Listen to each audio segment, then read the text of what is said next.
salaf. Ya, periode pembukuan mazhab salaf.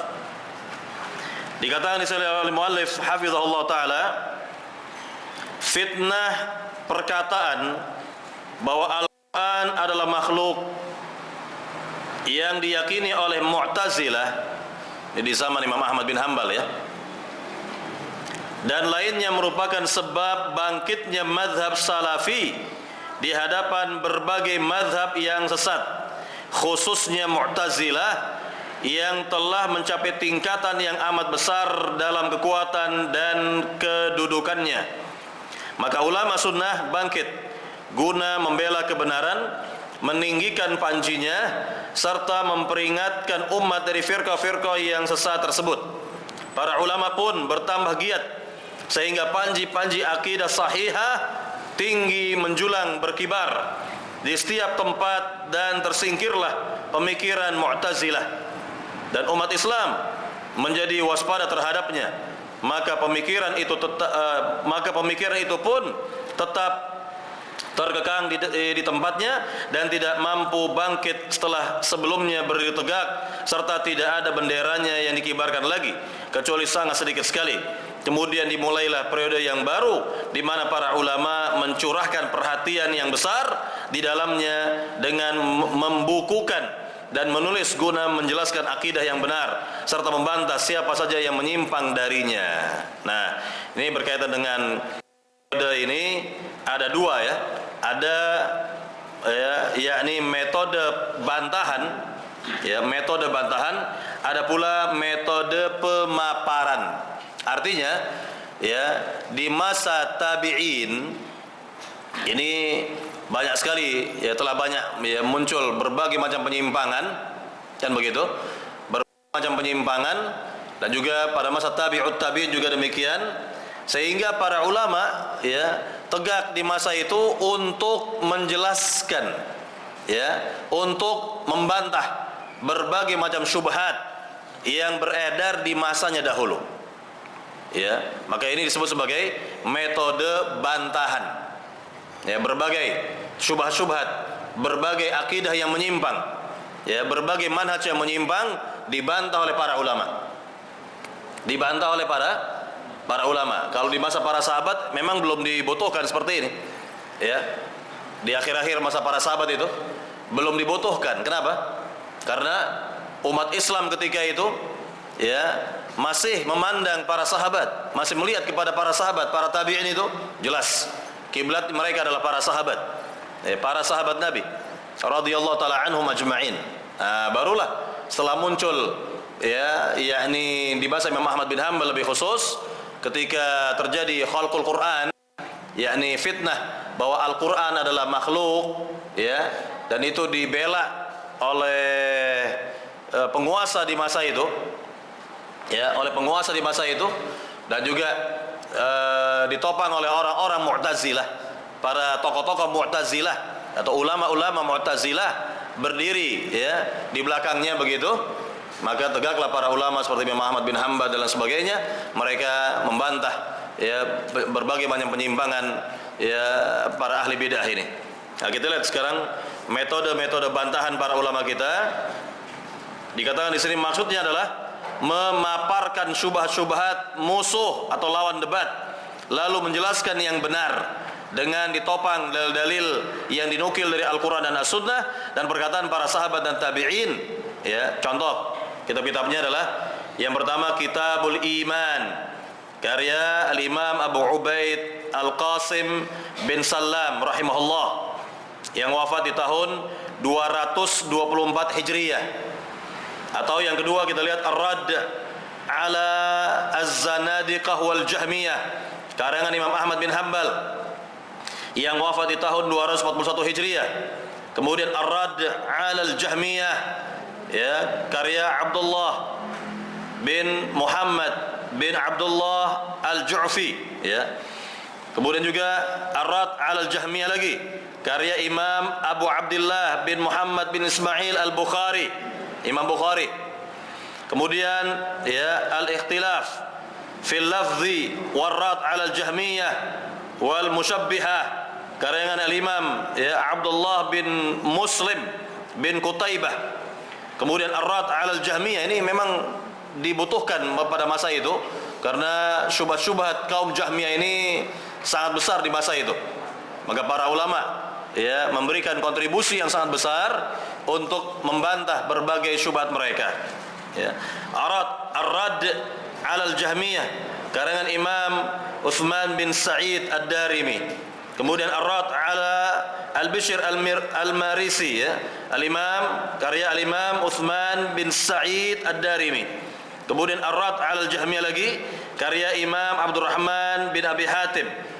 Dan seterusnya. Jadi banyak kitab-kitab para ulama di masa itu, mereka berusaha membantah berbagai macam penyimpangan, berbagai macam syubhat tentang masalah akidah tentunya. Nah, ini metode yang pertama, metode bantahan. Metode yang kedua adalah metode pemaparan, yakni menjelaskan ini akidah Islam begini, manhaj Islam ini begini, ini begini, sunnah Nabi ini begini, dan seterusnya begitu. Di antaranya kitab As-Sunnah karya Imam Ahmad bin Hanbal. Kemudian As-Sunnah lagi, kitab As-Sunnah karya Imam Abu Bakar bin Al-Athram. Kemudian kitab As-Sunnah lagi karya Imam Abdullah bin Ahmad bin Hanbal. Nah, jadi kalau para ulama di masa dahulu menulis yakni masalah-masalah akidah, menulis karya-karya ilmi tentang akidah, mereka berikan judul atau mereka berikan penamaan kitab tersebut dengan As-Sunnah. As-Sunnah. Jadi As-Sunnah itu identik dengan akidah. Dengan apa? Dengan akidah di masa dahulu. Di masa dahulu As-Sunnah. Kitab As-Sunnah. Isinya apa? Akidah. Masalah akidah. Nah, ini berkaitan dengan kitab-kitab akidah. Para ulama di zaman dahulu mereka yakni beri judul kitab itu As-Sunnah. Jadi singkat padat Singkat padat penamaan itu. Kemudian juga As-Sunnah juga karya Imam Muhammad bin Nasr Al-Marwazi. Kemudian As-Sunnah kitab Imam Ahmad bin Muhammad bin Harun Al-Khallal. Nah, baru kitab At-Tauhid karya Imam Ibnu Khuzaimah. Kemudian kitab Asy-Syari'ah, kitab karya Imam Abu Bakar Al-Ajurri, Al-Imam Al-Ajurri. Kemudian kitab Al-Ibanah karya Imam Ubaidillah bin Muhammad Al-Battah. Kemudian kitab At-Tauhid karya Imam Muhammad bin Ishaq bin Mandah. Kemudian Syarh Sunnah karya Imam Abu Abdullah Muhammad bin Abdullah bin Abi Zamanain. Kemudian yang terakhir Syarh Usul I'tiqad Ahlussunnah wal Jamaah karya Imam Abul Qasim Hibatullah bin Al-Hasan Al-Lalikai rahimahumullah ta'ala. Nah, inilah kitab-kitab para ulama kita yang menjelaskan tentang akidah Islam, akidah Rasul, akidah para sahabat, akidah para tabi'in, tabi'ut tabi'in, dan ini semua masih ada tersimpan dan ada di berbagai macam perpustakaan yang dimiliki oleh kaum muslimin, apakah perpustakaan besar ataupun milik pribadi. Kitab-kitab para ulama ini ada gitu. Intinya inilah kontribusi para ulama kita dari zaman ke zaman untuk menjelaskan akidah Islam, manhaj yang mulia ini, dan seterusnya. Nah, inilah tentang keutamaan mereka yang sangat besar, keistimewaan yang mereka yang sangat besar. Rahimahumullahu taala. Para jamaah yang dimuliakan Allah Subhanahu wa taala, bab yang pertama sudah kita lewatkan, berkaitan semuanya ini tentunya tentang definisi manhaj, definisi salaf sampai kepada yakni periode pembukuan, periode pembukuan dari akidah salaf dengan metode bantahan dan metode pemaparan yang kita lihat kitab-kitab para ulama tadi, dan inilah yang kita lihat pada bab pertama. Kemudian kita masuk kepada bab yang kedua. Bab yang kedua ini tentang nama-nama lain, nama-nama lain dari salaf atau salafiyah.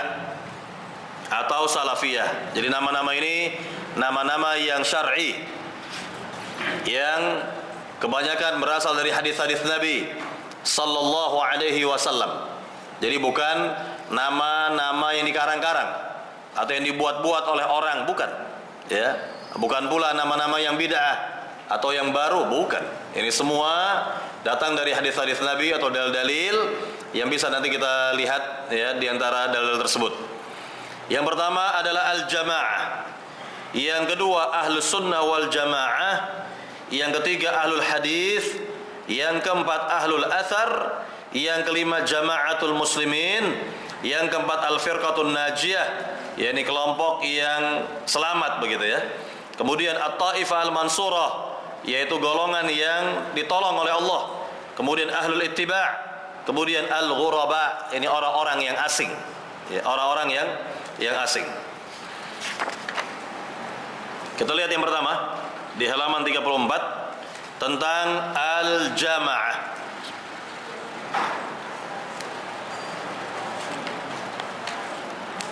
Tadi hadisnya sudah kita lewatkan kan? Hadisnya sudah kita lewatkan, nanti sekarang dibawakan kembali hadis yang mulia ini, hadis Rasulullah sallallahu alaihi wasallam tentang al-jamaah. Kita baca lagi ya. Nabi sallallahu alaihi wasallam bersabda, "Ala inna man qablakum min ahli al-kitabi iftaraqu ala 72 millah wa inna hadhihi al-millah tataftariqu ala 73 72 fil nar wa wahida fil jannah wa hiya al-jamaah," kata Nabi sallallahu alaihi wasallam. Nah ini Nabi pertegas tentang ya al-jamaah, yaitu para sahabat beliau ya, kemudian juga siapa saja dari umat ini yang mengikuti ya cara beragamanya para sahabat, maka tergolong dari jamaah. Tergolong dari apa? Jamaah. Baik. Kemudian yang kedua jama'atul muslimin, yakni jamaahnya kaum muslimin maknanya. Ini berdasarkan hadis Hudzaifah ibnu al-Yaman. Ya, Ibnu al-Yaman. Apa kata Nabi? Talzam. Ini hadisnya panjang sebenarnya. Hadis Hudzaifah ini panjang. Nah, ini solusi dari Nabi kepada sahabat Hudzaifah ketika beliau bertanya kepada Nabi, "Wahai Rasul, kalau nanti pada masanya nanti itu tidak ada jamaah kaum muslimin, artinya umat Islam ini terkotak-kotak, terpecah belah, bergolong-golong, berkelompok-kelompok begitu, dan tidak ada pula pemimpin kaum muslimin, bagaimana? Apa solusinya?" Apa kata Nabi? Talzam ya jama'atal muslimina wa imamahum, faqultu fa in lam takun lahum jama'ah wa la imam fazilkal firqa walau anta 'adda asli syajara hatta yikal maut ala dzalika. Nabi, hendaklah engkau berpegang teguh, bersatu ya kepada muslimin. Kemudian sahabat bertanya, bagaimana kalau mereka sudah tidak memiliki imam lagi?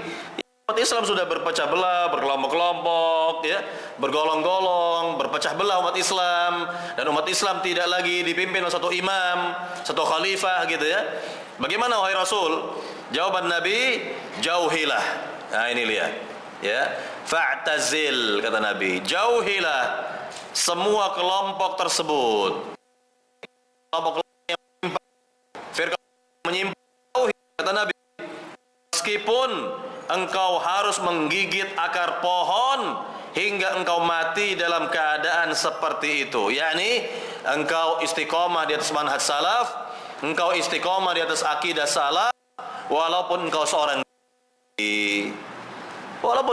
diri. Bayangkan. Jadi ya wajib kita menjauhi semua firqah-firqah yang menyimpang itu. Ini keterangan dari Nabi kepada sahabat Hudzaifah dan kepada kita semua umat Islam, menjauhi kelompok-kelompok yang menyimpang ya, dan tetap berada di atas manhaj salaf, akidah salaf, walaupun seorang diri. Walaupun seorang diri.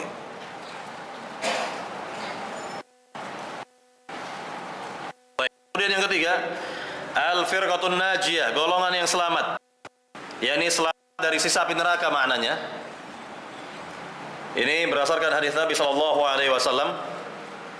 Silakan di antara jamaah yang baca hadisnya. Nah, silakan, Pak. Nabi sallallahu alaihi wasallam bersabda, "Kulluhum finnar illa millatan wahidah, ma ana alaihi wa ashabi." Semua golongan tempatnya di neraka kecuali satu, yaitu yang aku dan para sahabatku berada di atasnya. Ya, Nabi sallallahu alaihi wasallam mengatakan di sini, kulluhum finnar illa millatan wahidah. Siapa? Ma ana alaihi wa ashabi. Ini juga sudah kita lewatkan dalilnya tadi. Artinya semua golongan tersebut tempatnya di neraka kecuali satu, yaitu yang aku dan para sahabatku berjalan di atasnya. Yakni berjalan seperti itu. Berjalan manhaj benar itu, gitu ya.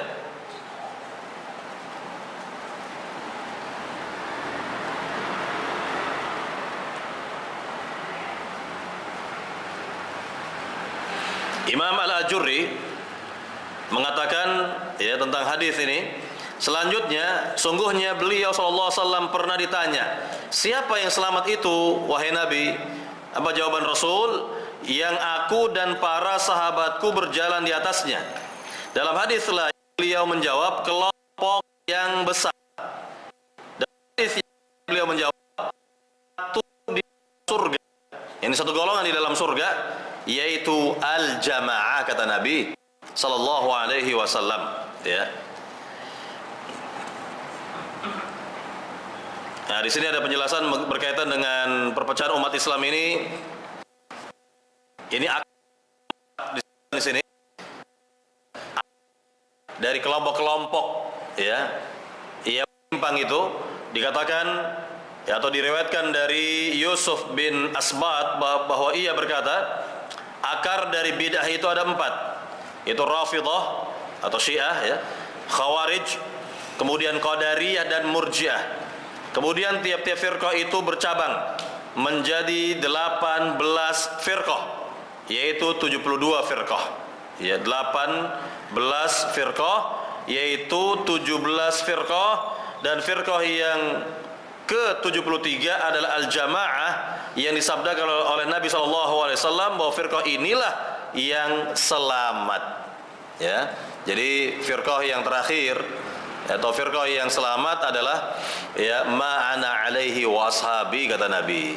Siapa saja yang cocok sesuai ya dengan jalanku dan jalan para sahabatku dalam beragama. Baik, sekarang yang keempat, yaitu at-taifah al-mansurah, golongan yang mendapat pertolongan Allah Subhanahu wa taala. Kita lihat dalilnya, hadisnya. Silakan, ada yang baca dari jam, kan? Ada lagi? Nah, silakan Pak, silakan Pak. Rasulullah sallallahu alaihi wasallam bersabda, "Idza fasada ahlu asy-Syami fala khaira fikum. La tazalu ta'ifatun min ummati mansurina la yadurruhum man khadalahum hatta taqumas saah." Apabila penduduk negeri Syam sudah rusak, maka tidak ada kebaikan pada kalian. Akan senantiasa ada segolongan dari umatku, golongan Allah, tidak akan membahayakan mereka, orang yang tidak menolong mereka sampai tiba hari kiamat. Ya, Nabi SAW mengatakan di sini dalam hadis yang dikeluarkan oleh Imam Ahmad, Tirmidzi dan yang lainnya, hadis yang kedudukannya sahih, Nabi SAW bersabda, "Idza fasada ahlus Syam fala khaira fikum Nabi.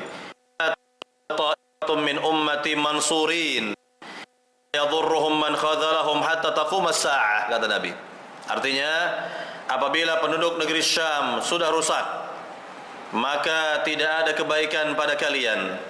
Akan senantiasa ada segolongan dari umatku yang ditolong oleh Allah, tidak akan membahayakan mereka, orang yang tidak menolong mereka sampai tiba hari kiamat. Ya, jadi tetap akan ada sekelompok umat Islam ini yang keadaan mereka adalah mansur, ditolong oleh Allah, ditolong oleh Allah Subhanahu wa taala sampai kiamat tiba. Ya, sampai kiamat tiba. Islam ini, Islam yang murni ini terus akan ada. Ya, yang mengamalkan Islam yang murni itu terus akan tetap ada sampai kiamat tiba. Ya, sampai kiamat tiba, walaupun ya mayoritas umat Islam sudah menyimpang manhajnya, akidahnya, ya, dari sunnah Nabi-Nya sallallahu alaihi wasallam, namun ada saja dari umat ini yang tetap berada di atas ya manhaj yang benar, akidah yang benar, dan seterusnya. Baik, para jamaah yang dimuliakan Allah Subhanahu wa taala, bagaimana dengan nama-nama yang lain seperti salaf? Ya, salaf tadi sudah ada dalilnya ya, dari Nabi sallallahu alaihi wasallam, Nabi sebutkan sendiri, ya. Kemudian disebut sebagai ahlul hadis karena para ulama terdahulu mereka lebih ya memfokuskan diri mencari hadis-hadis Nabi. Kenapa? Karena dari hadis-hadis Nabi itu mereka dapati akidah. Dari hadis-hadis Nabi itu mereka dapati apa? Fikih. Mereka dapati apa lagi? Banyak ya, masalah muamalah dan lain sebagainya. Itu dari hadis-hadis Nabi sallallahu alaihi wasallam, tafsir dan lain sebagainya.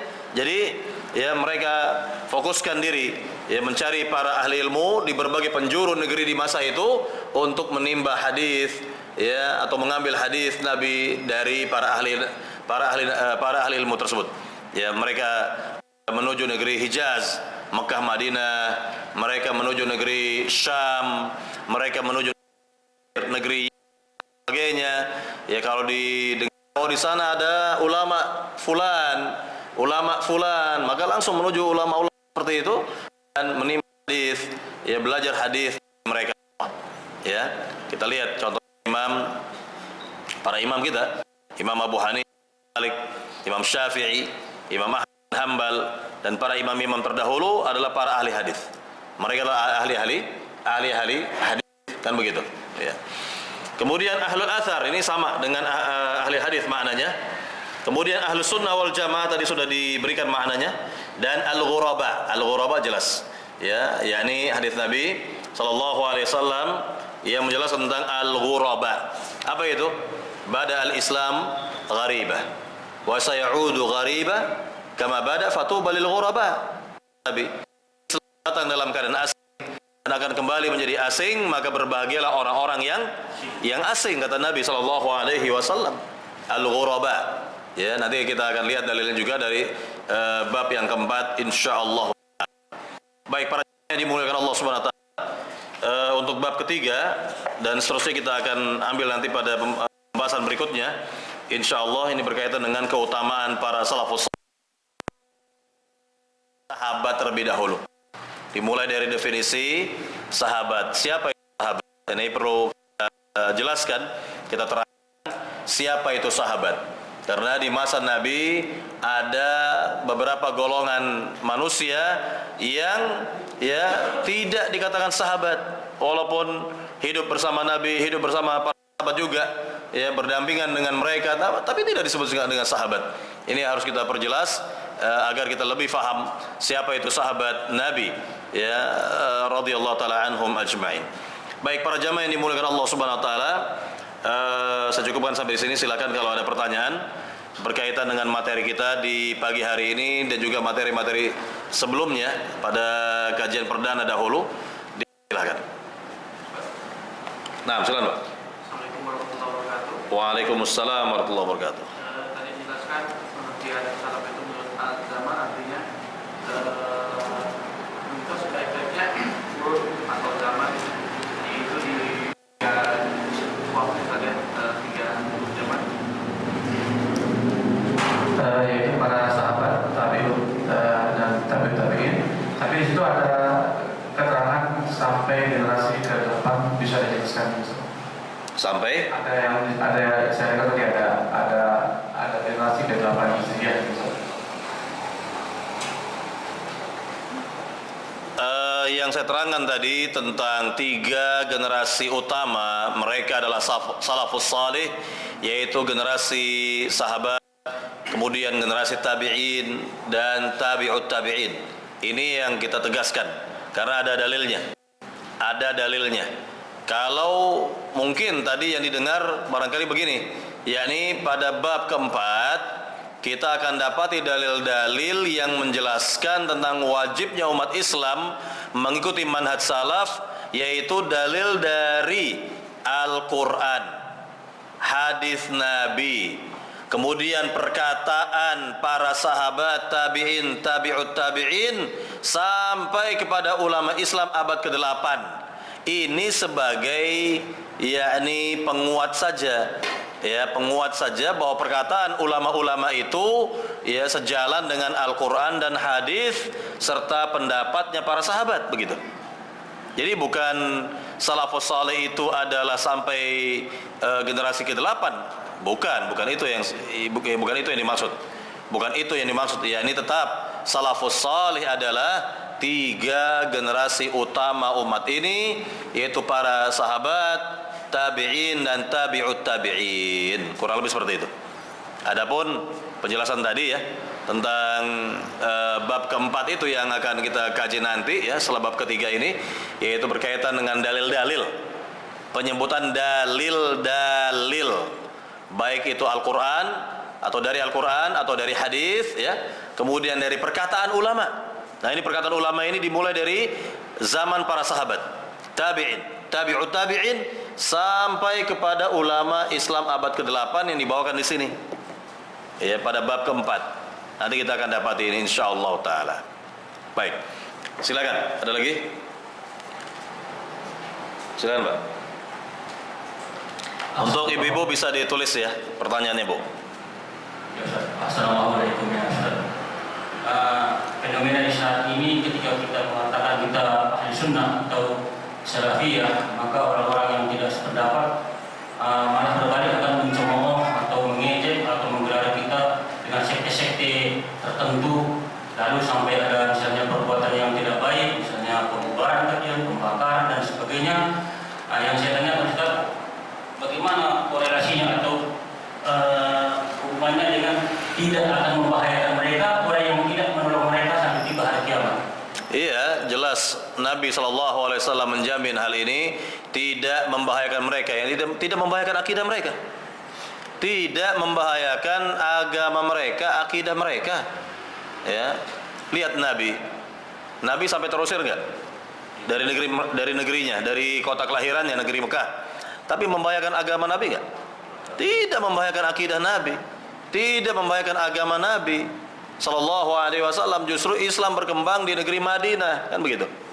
Islam berkembang di negeri Madinah. Jadi apa yang kita lihat di masa sekarang, semacam intimidasi ya, dan lain sebagainya, itu nggak sebanding dengan apa yang Nabi dapatkan di masa Nabi, di masa para sahabat, ya kan?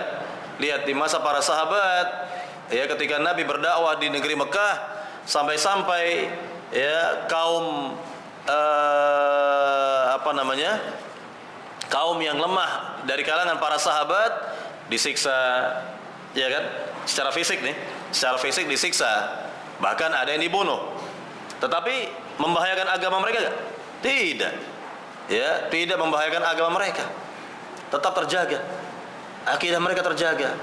Ya, Bilal bin Rabah ya, ketika disiksa itu, ya, dihimpit dengan batu yang besar, tetap beliau kokoh dengan akidahnya. Justru beliau berkata, ahad, ya, Allah Maha Esa, kan begitu. Tidak, ya, tidak membahayakan agama mereka, tidak membahayakan akidah mereka. Tetap mereka istiqomah di atas akidah yang benar, di atas manhaj yang benar. Itu maksudnya. Jadi bukan berarti tadi masalah intimidasi sebagainya itu sih sudah ada di masa Rasul. Rasul sendiri diintimidasi, Rasul sendiri yang akan dibunuh oleh orang-orang musyrikin, oleh orang-orang kafir Quraisy, kan begitu. Ya, terancam jiwa Nabi Sallallahu Alaihi Wasallam. Ya, bahkan yakni dari perjalanan kisah para sahabat itu, Masya Allah, itu kita bisa ambil yakni pelajaran-pelajaran yang sangat berharga. Ya, pelajaran-pelajaran yang sangat berharga. Seperti Suhaib Ar-Rumi, misalnya Suhaib Ar-Rumi, beliau asalnya dari Romawi, bukan orang Mekah. Kemudian istilahnya mengadu nasib ke negeri Mekah, kan begitu. Datang ke negeri Mekah, mengadu nasib di negeri Mekah, dan qadarullah menjadi orang kaya, termasuk dari orang kaya di negeri Mekah di masa itu, kan? Lalu apa yang terjadi? Ketika beliau akan berhijrah ke negeri Madinah, dicegat oleh orang-orang kafir Quraisy, tidak bisa berhijrah. Apa kata Suhaib Ar-Rumi? Bagaimana pandangan kalian kalau seluruh hartaku itu di Mekah itu kalian ambillah, tapi kalian biarkan diriku hijrah ke negeri Madinah? Apa kata mereka? Setuju. Baiklah. Lihat. Jadi sebenarnya keinginannya orang-orang kafirin, orang-orang musyrikin terhadap harta itu sangatlah besar. Sangatlah besar. Nah inilah Suhaib Ar-Rumi yang akhirnya sampai ke negeri Madinah, dan Nabi puji, Suhaib menceritakan kejadiannya itu, dan Nabi puji Suhaib. Nabi puji Suhaib atas sikapnya itu.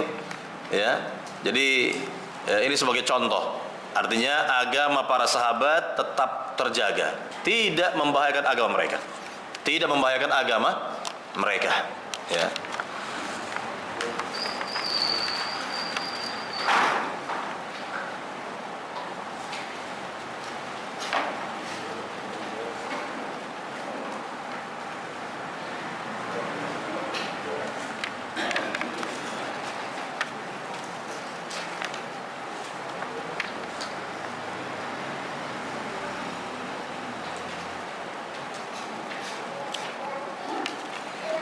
Ada yang ingin langsung, silakan. Pertanyaan lagi, silakan Pak. Waalaikumsalam. Jadi yang satu sampaikan masalah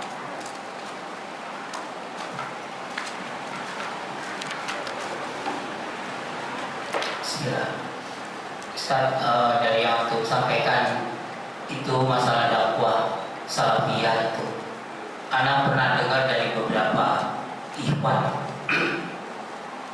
kalau di awal pertama dakwah Ustaz Yajid bin Abdul Qadir Jawas, kemudian Ustaz Abdul Hakim, apakah benar Ustaz di awal dakwah mereka itu masyarakat sekitar demikian gencarnya gitu, mengatakan beliau sesat, beliau murjiah? Itu aja Ustaz pertanyaannya. Syukron. Jadi hal-hal ini sesuai dengan sunatullah yang berjalan di muka bumi. Kita lihat jauh sebelum zaman kita sekarang ini adalah zaman para nabi. Para nabi, para rasul, mereka diejek, mereka dihina ketika mereka mendakwakan tauhid, ketika mereka berkata kepada kaumnya, ya qaumi ibudullaha ma lakum min ilahin ghairuh. Wahai kaumku, beribadahlah kepada Allah, tidak ada sembahan yang berhak kalian ibadahi kecuali Allah semata. Ini dihina. Lihat Nabi Nuh alaihi salam, bagaimana dakwah Nabi Nuh, dan beliau sebagai rasul pertama yang masa dakwahnya itu 950 tahun. Itu masa dakwahnya. Bisa kita bayangkan, tidak ada orang usianya sampai seperti itu, nggak ada. Ini usia dakwah, usia Nabi Nuh lebih dari itu berarti. Lebih dari itu, karena para ulama menjelaskan bahwa dari Nabi Nuh itulah manusia beranak pinak lagi, berturunan kembali. Maka Nabi Nuh disebut oleh para ulama Abul Bashar Ats-Tsani, nenek moyang manusia yang kedua. Bagaimana cobaan dakwah Nabi Nuh? Ini sangat besar sekali, sangat besar cobaan Nabi Nuh dalam mendakwakan tauhid. Kemudian coba kita lihat lagi nabi-nabi yang lain, nabi-nabi yang lain, Nabi Saleh, Nabi Hud, Nabi apa lagi? Nabi Ibrahim, Nabi Lut, Nabi Musa, ya, sampai Nabi Isa, sampai kepada Nabi Muhammad. Nabi Muhammad sallallahu alaihi wasallam ya sudah sempurna dakwahnya, metodenya, ya, akhlaknya yang terpuji, itu saja masih dihina, itu saja masih dicela, masih diejek dan lain sebagainya. Nabi digelari sebagai majnun, orang gila, sahir, tukang sihir, ya, kahin, dukun dan lain sebagainya. Itu Nabi, itu Nabi, orang yang paling sempurna sudah agamanya, paling sempurna ya dakwahnya, masih seperti itu. Bagaimana kita? Bagaimana dengan kita, kan begitu, ya kan? Ini sunatullah, sunatullah. Tapi beliau bersabar, beliau bersabar sampai akhirnya beliau berhijrah ke negeri Madinah dan beliau mendapatkan ya kebaikan-kebaikan yang banyak ya di negeri Madinah. Jadi ini hal yang wajar. Ya, dalam perjalanan dakwah ini ada pro kontra, itu hal yang wajar. Tinggal kita mensikapinya bagaimana.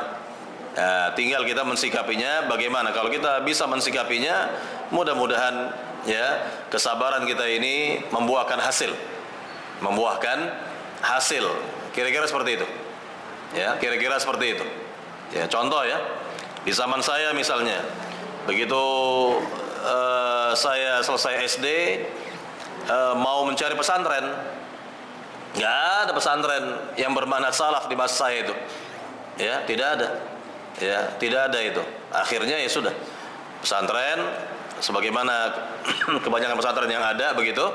Lalu ya kenalnya dakwah salaf, itu baru tahun 94, selesai dari pesantren, baru ya ikut dengan kajian Ustadz Al-Fadil ya Yazid bin Abdul Jawaz, Al-Ustadz Al-Fadil Abdul Hakim Abdad, ya, hafizahumullah. Nah, inilah berkaitan dengan perjalanan dakwah yang sekarang ini, di zaman kita sekarang ini gitu ya. Kita mau menyekolahkan anak kita ke sekolah salaf atau bermanhaj salaf, itu Masya Allah banyak pilihannya, banyak pilihannya di zaman kita sekarang ini. Ini adalah ya bentuk dari keberkahan dakwah ini, ya, bentuk dari keberkahan dakwah ini berkembang dengan izin Allah Subhanahu wa taala, ya. Kemudian dengan ya usaha para dai kita yang ada di negeri kita ini, walillahil hamd, ya, segala puji bagi Allah Subhanahu wa taala. Tetap bersabar, sabar aja udah. Orang mau ngatain apa sajalah kepada kita ini, sabar aja udah. Yang penting kita nggak seperti yang dikatakan itu, nggak seperti yang dijuluki itu, ya. Orang misalnya menjuluki bahwa dakwah ini dakwah Wahabi, biarin aja. Mereka nggak tahu apa itu Wahabi, ya. Mereka juga nggak tahu apa itu Wahabi. Siapa Syekh Muhammad bin Abdul Wahhab At-Tamimi, nggak tahu mereka, ya. Kebanyakan ya ini asal ucap, tidak mengerti apa yang diucapkan itu, tidak faham itu, tidak faham, ya. Kira-kira seperti itu, ya. Kebanyakan para pengekor aja, para muqallid yang mengekor itu, ya, kira-kira seperti itu, ya. Wallahu taala alam, ya. Saya kalau di zaman Nabi itu kan yang mencela kaum muslimin itu kan orang-orang kafir, Ustaz. Terus di zaman ini yang mencela mengikuti sunnah Nabi itu dari kaum muslimin sendiri. Ya. Iya, iya, tentunya sama saja, ya. Yang mau mencela itu siapa saja, ya, kita bersabar aja. Kita bersabar, karena kalau itu datang dari sebagian kaum muslimin karena ketidaktahuan. Karena ketidaktahuan, belum tahu, belum faham. Makanya musuh terbesar bagi manusia apa? Kebodohan dirinya. Kebodohan dirinya. An-nas a'da bima jahilu. Ya, yakni manusia itu atau kebodohan itu adalah musuh terbesar manusia. Ya, musuh terbesar manusia. Jadi banyak orang nggak faham, nggak mengerti, gitu ya. Jadi itulah permasalahannya sebenarnya. Ya, permasalahannya sebenarnya di situ. Ya. Baik, di sini ada pertanyaan tertulis. Ustadz, bagaimana menjaga sunnah di masa pandemi? Seperti saf yang berjarak, apalagi bertemu tidak berjabat tangan, tidak senyum karena memakai masker dan lain sebagainya. Iya, jadi dalam hal ini ya alhamdulillah walillahilham, ya semoga pandemi ini segera berakhir ya, tidak ada lagi di negeri kita. Dan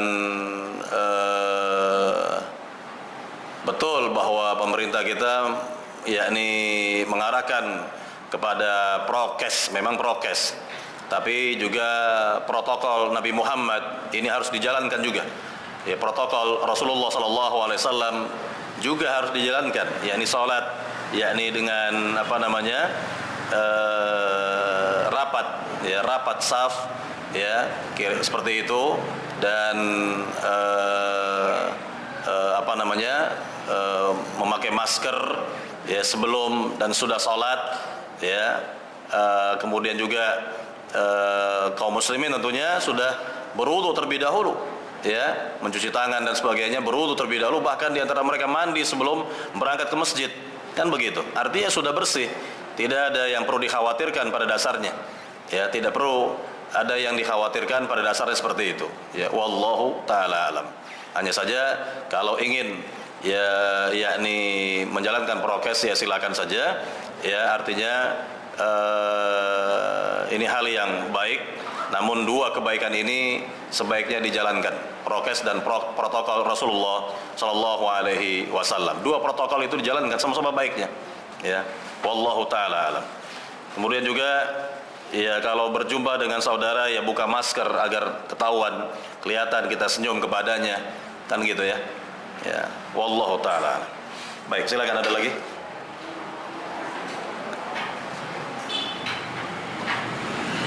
Masih ada pertanyaan dari jamaah? Dari ibu ada pertanyaan, Bu?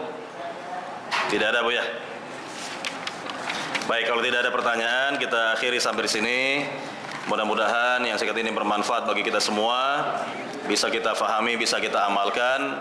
Semoga kehadiran para jamaah diberi pahala yang besar oleh Allah Subhanahu wa taala, diberikan keberkahan oleh Allah Subhanahu wa taala dunia akhirat. Amin amin ya rabbal alamin. Kita akhiri dengan doa penutup majelis. Subhanakallahumma wa bihamdik, asyhadu an la ilaha illa anta, astaghfiruka wa atubu ilaik. Assalamualaikum warahmatullahi wabarakatuh.